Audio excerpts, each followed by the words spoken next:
Сәлеметсіздер ме достар? Арнаға қош келдіңіздер. Бүгінгі видеода қант диабетінен зардап шегіп жүргендерге дәрі ішпей-ақ қант мөлшерін қалпына келтіретін халықтық ем түрлері жөнінде айтатын боламыз. Сіздермен бірге денсаулыққа кеңес арнасы. Құрметті оқырман, арнаға тіркеліп, лайк басуды ұмытпаңыз. Қазақша контенттің дамуына атсалысыңыз. Диабет қанда қант мөлшерінің көбейіп кетуінен пайда болатын дерт. Бұл аурумен жас та кәрі де ауырады. Әсіресе жасөспірім кездегі диабет ауруы өте ауыр өтеді. Қант диабетінің белгілері: шөлдеу, науқас тәулігіне 3-5 литр, одан да көп су ішу мүмкін. Кіші дәретке жиі шығуы, күндіз және түнде де ауыздың құрғауы, әлсіздік, тәбеттің күшті болуы, терінің қышуы, ұйқының қанбауы, ұйқыдан шаршап тұру, сонымен қоса денедегі жараның ұзақ уақыт жазылмауы және тез салмақ тастауы немесе тым көп салмақ қосу.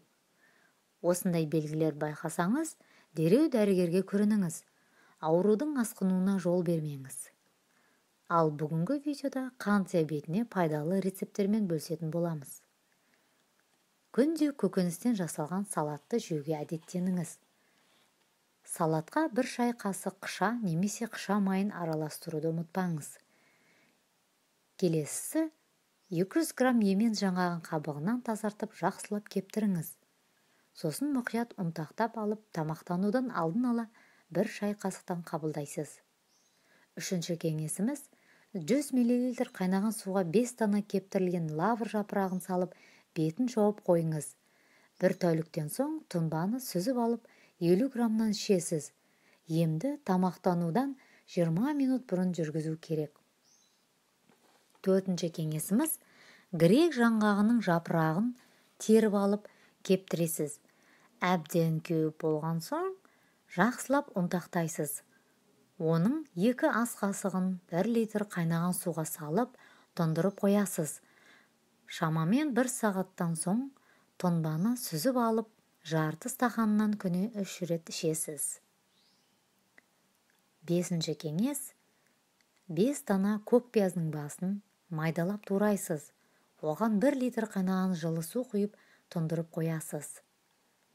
12 сағаттан тұнбаны сүзіп алып, тамақтан алдын ала 4 ас қасықтан қабылдайсыз.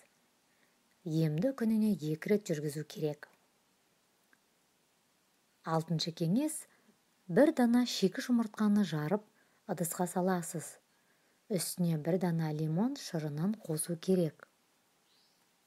Содан соң жақсылап көпіршітіп алып, аш қарынға ішесіз.